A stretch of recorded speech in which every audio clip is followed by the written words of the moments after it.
Okay, we're going live. It's Saturday Fantasy Baseball. We're going live, so we just wait a second for the chat room to catch up with us, and that's what we do here. So that's how we do it.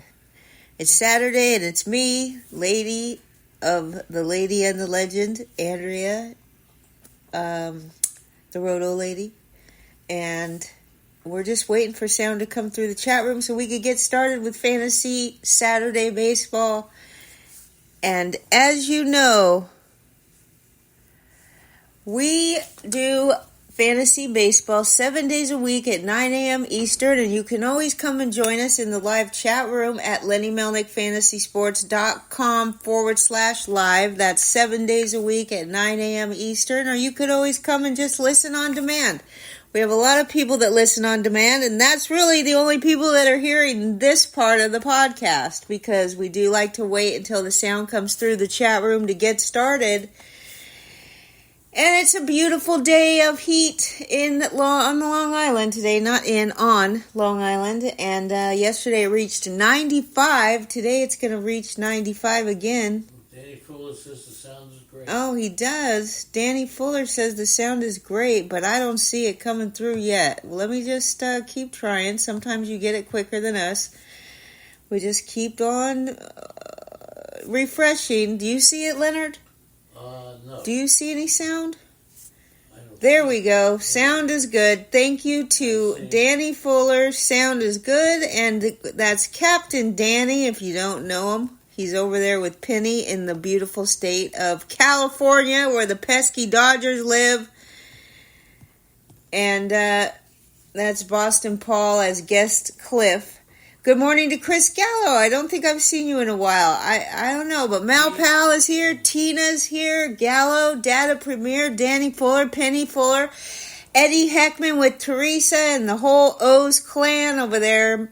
Rotorius, Triple Play, Unholy Toledo, and the cast of thousands as a guest. And we'll go back through the chat room and say hi to you again as the show goes on. I see Big Al on the prowl. Boston Paul. I said Boston Paul, Leonard. I'm sorry. I'll shut up. Yes, you should. He likes to get me back for all the times I interrupt him during the week's show. So he counts up all the times I interrupt him during the week's shows, and then he gets me back on Saturday. All right, this is for the chat room. Tommy Johnson, wonderful day to you, my friend. Let's go to the chat room, and I would like you to get involved in this one. I want you to name 2 players, okay? This is not 2 players that are active, although 1 player is active, so I'll give you that little bit of clue. Name 2 players with 250 doubles, 300 home runs, and 200 stolen bases in their first 10 seasons. There's only 2. One of them is still available or still active. Good morning to Turd Juniorette, Mrs. Turd, and Turd Jr. Good morning to the Turds. Jurickson Profar removed yesterday for a pinch runner in the 7th inning. Now, they say that he's been dealing with this knee injury since early June. Yes, Trout is one of them. The other one does not play anymore, and he's been top of mind lately, so that's another hint for you. Yes, Mike Trout is one, and there's one other one. So we're talking about Jurickson Profar Clemente is not it. Turd says Eric Davis, that's not it. Good guesses so far. Great to see it. Big Al had a debate last night. What's more exciting, Game 7 of the World Series or Game 7 of a Stanley Cup? Well, in this situation, it has to be pretty exciting, especially for Oilers fans who thought they were about done. We had Mark, who's a huge hockey fan. Just last week, it was on maybe Father's Day, maybe even a couple days before Father's Day, he was talking about how once the Florida team was up 3-0, he was counting out the Oilers. He said it's all but done, and we said you never say that because you're going to jinx the team. He wants the Florida team to win because he sees a lot of these older players on the Florida team who have not had their opportunity to get to the championship. He thinks that the players on the Florida team they deserve to win the whole thing. The Oilers have this is just what I'm recalling from what Mark says. He's the big hockey fan in the family. He says that the Oilers have the two best players in the league, but the Florida team is full of old guys who deserve to win a Stanley Cup before they retire. That's his input. Willie Mays is it. It is Willie Mays, so yes, indeedy, it's Willie Mays. Boston Paul looks like the first one to get that, and Malpal comes in a quick second, and yes. Unholy says a matter of personal preference, but the Stanley Cup Game 7 is slightly more exciting. That's in his humble opinion. Earlier this June, Jurickson Profar, he dealt with a knee injury and he didn't appear to be running at full strength to begin yesterday's game. He was pulled 6 innings later, and the Padres could have been giving some additional maintenance time as a precaution. We'll have to see what happens. But for those of you, including pesky Dodger fan Danny, concerned about Macho Man Manny Machado's slow start to the season, I am happy to inform you that Manny Machado is officially underway. As of yesterday, he went 4 for 5 with a double, an RBI, and 2 runs scored. He has multiple hits in 4 of his last 5 games. He's gone 10 for 21 in that span. He was only batting .240 at the start of June, but he's up to .263 with a .704 OPS, 7 home runs, 5 stolen bases, 37 RBIs, and 32 runs scored in 72 games this season. Now, he still has a problem with his power. His power production is at a career low. But, hello, pesky Dodger Danny. You can't rule him out for making a surge over the second half of the season. Now, speaking of the Padres, you have Fernando Tatis Jr. exiting at the game with a left tricep contusion. He originally stayed in the game, but was pinch hit for in his next at-bat. In his last at-bat of the night, he got hit in the elbow, and he initially stayed in the game, but he was pinch hit for, and then we do see a possible injury here. You need to monitor that, especially since tomorrow is the free agent pickup day. Laura, good morning to Laura. Great to see you. I do agree with you. We both hope that Macho Man is heating up. Okay? SM King Turd says Nolan Jones murdered one last night. He looks like he's back.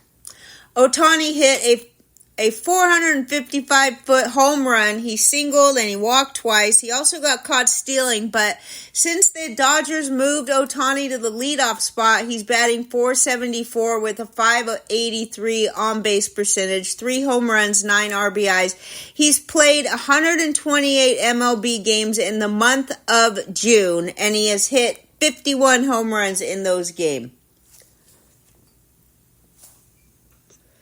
The Dodgers did lose to the Angels last night, however, 3-2. And Patrick Sandoval was in obvious discomfort and left the game with an arm injury, so not that he's great for fantasy anyway, but Unholy says he's been a Dallas Cowboys fan since 1960. The agony and the ecstasy. It's too much agony lately, and that's true, but as we all know, there's ups and downs with your favorite team. They might be the most winningest team in football. I'm not sure if that's true, but it seemed like when I was growing up, they won every year. They were easy to hate because of that, the Dallas Cowboys. Tanner Houck is in the midst of the best pitching performance of the season. Tanner Houck, Boston Red Sox. He's got a .214 ERA, a .221 FIP, and an MLB leading 3.3 FWAR through 96 and 2/3 innings. He's cementing himself as the Red Sox ace, all right? This excellent showing follows a disappointing 2023 season where he recorded a .501 ERA and a .443 FIP in 106 innings pitched. This guy's problem is it was last year. It doesn't seem to be a big problem this year. And the question is, what did he do to adjust to fix his vulnerabilities, which were the fact that he allowed too many base runners and too many home runs, and that caused his ERA to spike. But again, his FIP this year is .221, so it's not like he's getting super lucky. He must have done something. All right. Most homers in MLB history through 86 career games. Mark McGwire, 31. Rudy York, 31. Jose Abreu, 29. Cody Bellinger, 29. Pete Alonso, 28. And Royce Lewis, 27. 10 homers in 16 games for Royce Lewis. And in 15 games this season, he's batting .392 with a .458 on-base percentage, 9 home runs, and 59 plate appearances. In 90 Major League games, postseason included, Royce Lewis has a .315 batting average, a .388 on-base percentage, 30 home runs, in 365 plate appearances, and he's only 25. And if he can stay healthy, which is a big if, he's an absolute star. Now we're talking about Gunnar Henderson, Eddie. Most home runs out of the leadoff spot in a team's first 75 games of a season. 1996, Brady Anderson, 26. And 2024, Gunnar Henderson, 24. Now, the most home runs in the season out of the leadoff spot is 41, and that was accomplished in 2023 by Ronald Acuna Jr. For the past 3 weeks or so, and get your, let's go Laura, let's go Rotorius, let's go Chris JP, my fellow Mets fans, here we go. For the past 3 weeks or so, the Mets have featured the best offense in baseball, and it hasn't even been close. The Mets, who features MLB's best offense over the past 3 weeks, tore Imanaga to pieces in a blowout win at Wrigley. The Mets were tied for the worst record in Major League Baseball in May and currently have baseball's best record in June. Just 5 teams since 1900 have had the worst win percentage in baseball in a calendar month, and then the best in the next month, okay? There's only 5 teams that have done that, and the Mets are currently doing it. In 2 of Shota Imanaga's starts, he allowed 17 earned runs. His other 12 starts, only a total of 9 earned runs. So his ERA went from 1.89 to 2.96, and he was 3rd in MLB, and now he's 16th. And that just goes to show you how quick things can change. Yes, I agree, Grimace for the win. First we had the rally pimp. Then we had the Grimace guy throwing it. I don't remember, did he throw out the first pitch or whatever he did? Everybody's so superstitious, and we say, bring Grimace back because he's the one helping the Mets win. As soon as he came around, the Mets started winning. All right? So we love it. We got a lot of superstitions going on over here at Citi Field. But either way, whatever works, let's go Mets pimp, rally pimp, and the Grimace. Okay? Who is the hottest hitter of Gunnar Henderson or Santander? Eddie wants to know. Clearly, they're both on a tear right now. And yes, Unholy says the Mets treated the Cubs pitching like batting practice yesterday. Absolutely. Rotorius knows all about Santander. He has him in 3 leagues, and SM King Turd says he loves Santander. All right?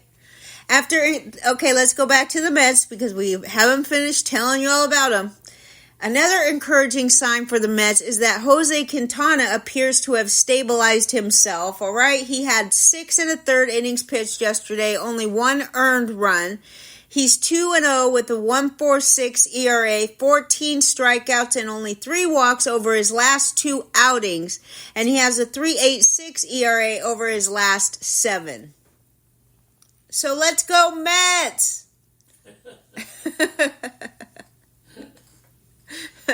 You think they can hear me at Citi Field? I think they can hear you everywhere. Lenny thinks I'm funny. That's good. That's a good sign. When Lenny thinks you're funny, it's all good. Okay? Mets win 11-1 yesterday, and that's true. They beat the Cubbies. Poor Cubbies. Mets for the sweep. Jake Bloss. B-L-O-S-S. Bloss. It's like gloss, but with a B. He made his MLB debut, okay? He was tasked to fend off the elite Baltimore offense, and he did pretty good. He graded well. His stuff graded well, as his 4-seam had a lot of carry, and his cutter had a good amount of sweep. It was a tough task, and he looked solid. But here's the problem. He exited the game after 3 2/3 innings with right shoulder discomfort. So he was making his big league debut, and he allowed 2 earned runs on 6 hits and a walk.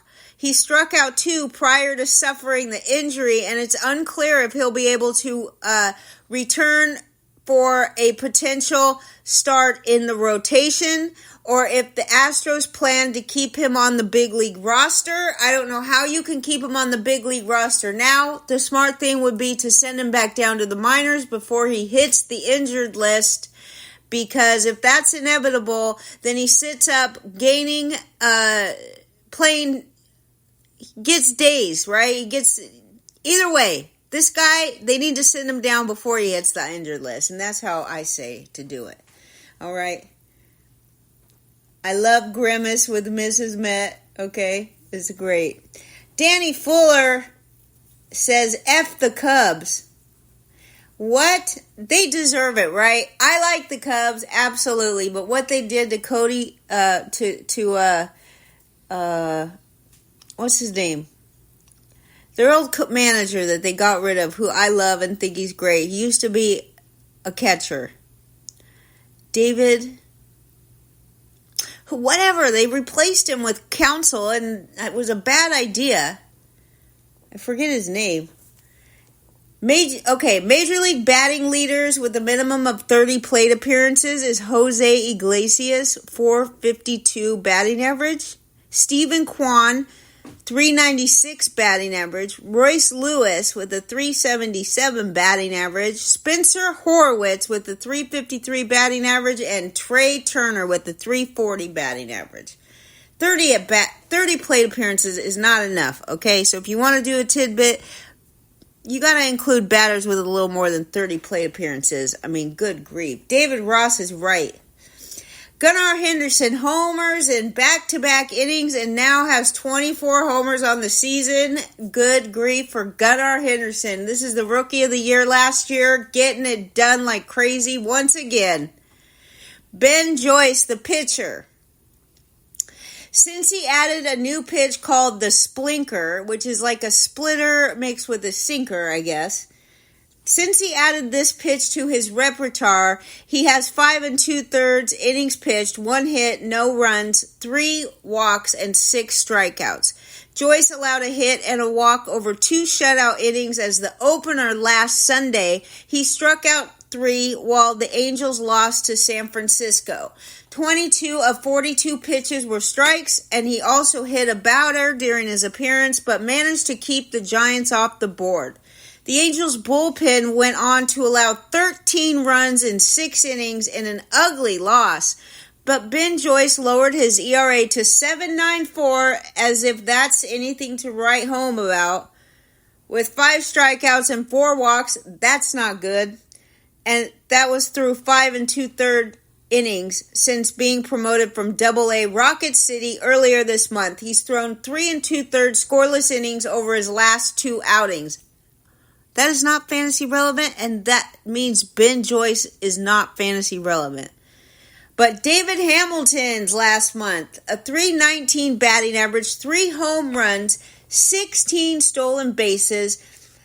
All right, just last year at AAA, he hit 17 home runs with 57 stolen bases. He has forced himself into the Rookie of the Year talks, and he's going to be an absolute headache for opposing teams. And let me remind you, last year at AAA, 57 stolen bases, 17 homers, and just last month, 3 homers and 16 stolen bases. David Hamilton, the future star, if he does anything like he does in AAA, which seems to be kind of a hard feat for some people. Craig Counsell is a dipshit. Exhibit A. And he shows this. I shouldn't say the S word, but that's okay. Mets people seem to be open to potentially trading starting pitchers ahead of the deadline and still competing for the postseason. They have Kodai Senga, Christian Scott, and Jose Buda, among others. They're all seen as possible rotation adds, and if they do add these 3, then they will be able to trade a pitcher and then they will be able to get something that they need. But we all know there's plenty of teams out there that need starting pitchers, which we'll talk about at the end when we do our weekly Trevor Bauer update. Oh yes, Chris from Cambridge. It's Ian Kinsler's birthday today, and he's Jewish. I remember reading that earlier. In 1999, career hits, Gold Gloves, a World Series, and an All-Star. Happy birthday to Ian Kinsler. Mets, okay, we talked about that. The Mets could possibly trade a pitcher. Now, outfielder Helio Ramos, this past week, 4 home runs, 11 RBIs, 10 hits, 2 doubles, and a 1.12 OPS. He went 1 for 5 with a 3-run homer on Thursday, but they lost to the Cardinals. He's been on a power surge with 4 homers over his last 7 games, and he's added 11 RBI in that span. He leads the Giants with 10 long balls this season. We're talking about Helio Ramos. And every other player on the team with at least 5 homers has played in a minimum of 50 games compared to his 39 games. He's batting .307 with a .382 on base percentage, 35 RBIs, 17 runs scored, 1 stolen base, and 7 doubles across 170 plate appearances. I'm going to get done quick today, and I don't know what we're going to do after that. But it doesn't seem like I'm going to go very long today. All right, but anyway, let's get some input from the chat room, and we could maybe stretch this thing out, okay?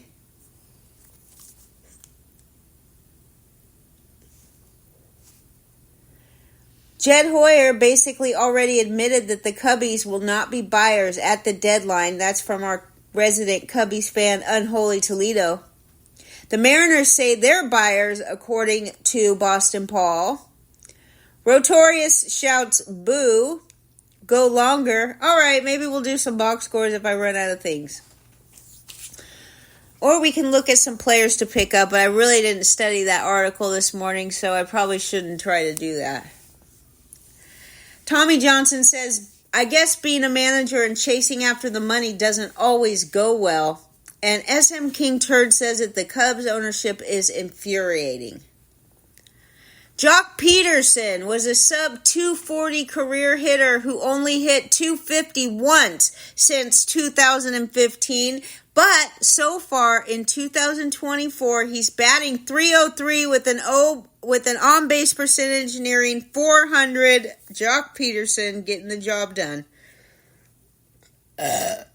Excuse me.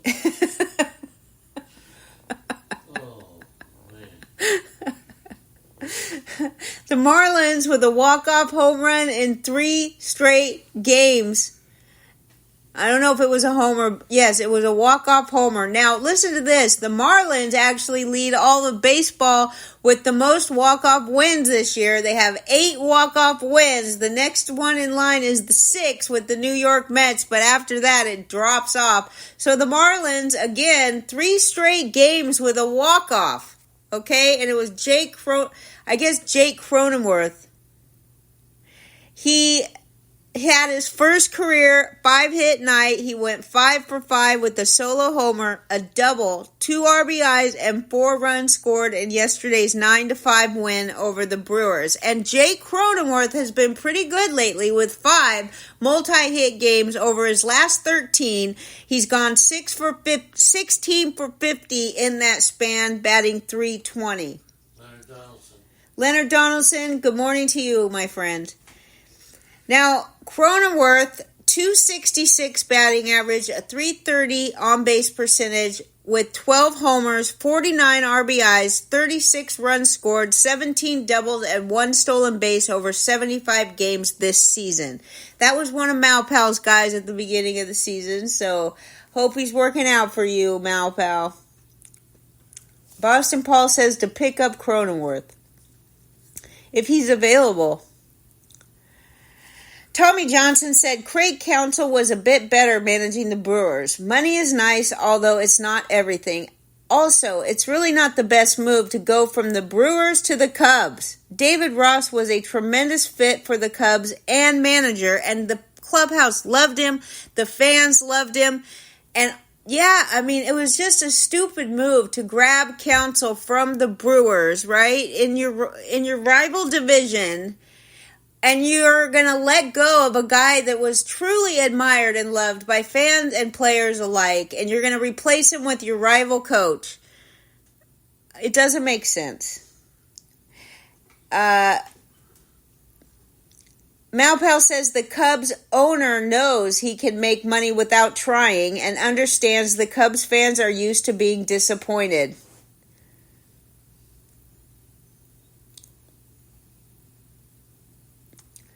Unholy Toledo brings up Mark Cuban. He says, and this is coming from an Unholy Toledo who is a big Cubbies fan his whole life. He says he had hoped Mark Cuban would have the winning bid for the Cubs instead of the Ricketts.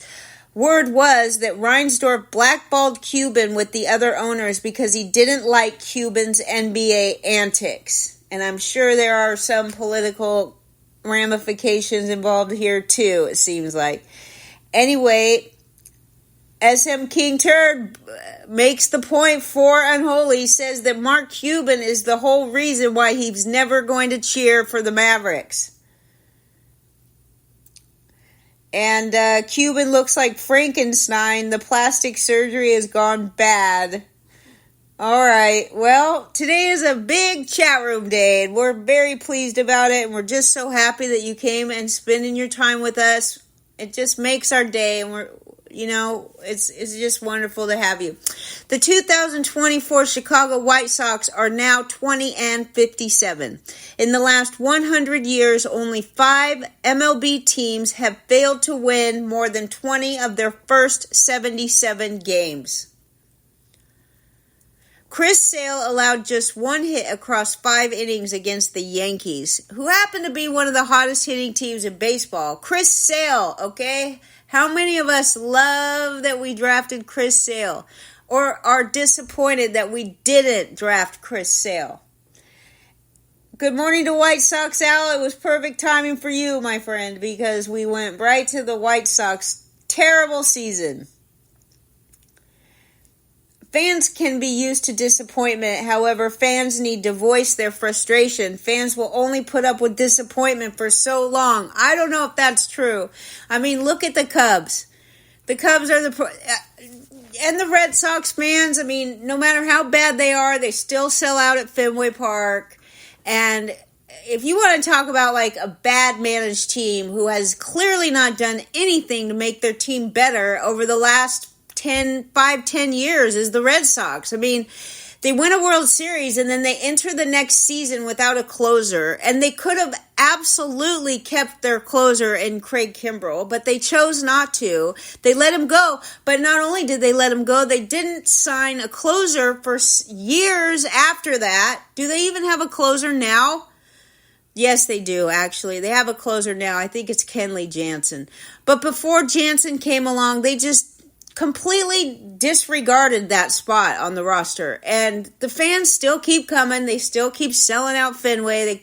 They still charge an arm and a leg to go to the games. And people will still go because it's just... And the same for the Cubs. I mean, they're just... That Wrigley Field where it's located and everything about Wrigley is just so... iconic is the word. And I'm glad that word came to me because it really is the perfect word, okay?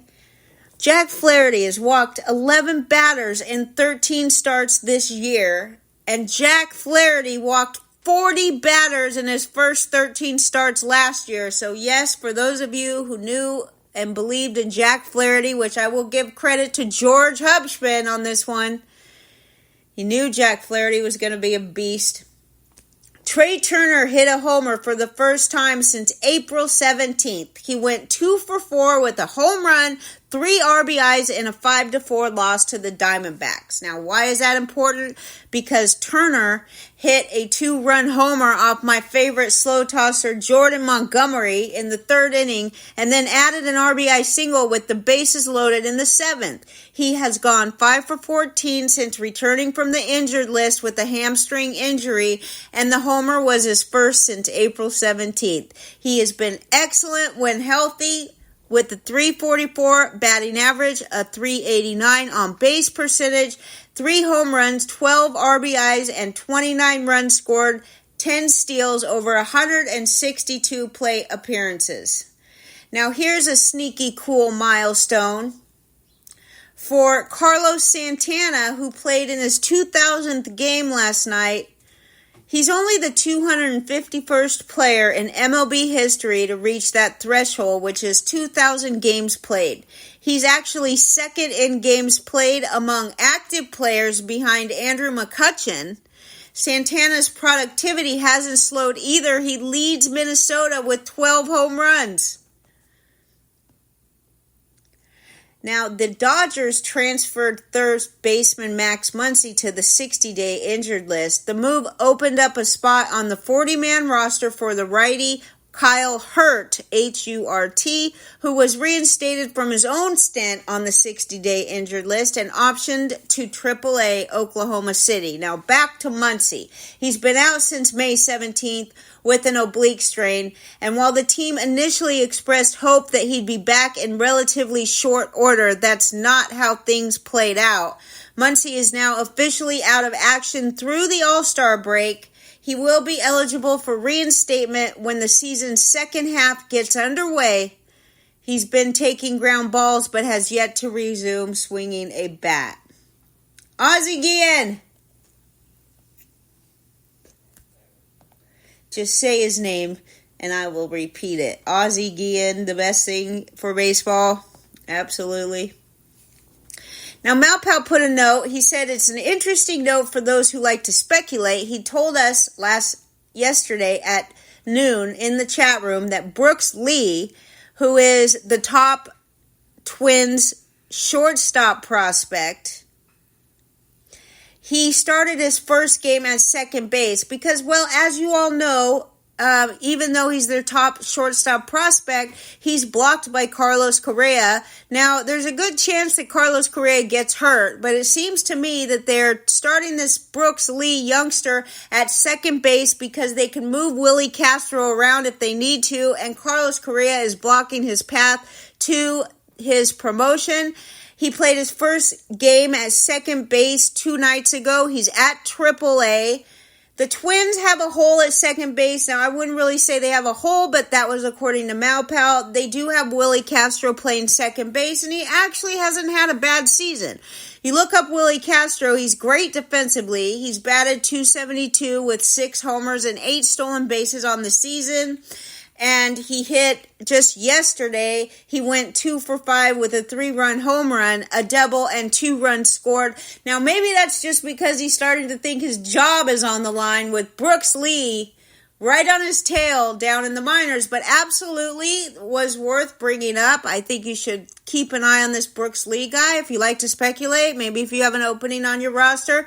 He's at the top level of the minors, and he will get the call eventually. It looks like the Twins are trying to move him around and get him some reps at different places so that they could put him on their team. And like I mentioned, Willie Castro doesn't just play second. He's more of a defensive guy, really, and so he could be moved around, and that's probably why Brooks Lee is now starting at second in the minors. Now, here we go. You ready for your weekly Trevor Bauer update?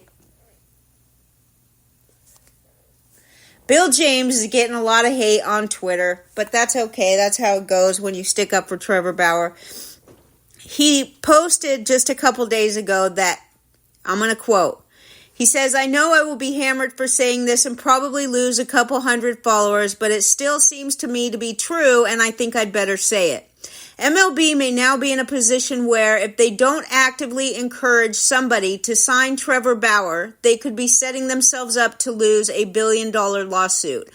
Bauer, it seems to me, can truthfully argue that he lost many millions of dollars as a direct consequence of his original suspension, and that his original suspension was a result of a flawed and hasty investigation, whereas MLB had a legal responsibility to do a thorough and unbiased investigation before taking action against him.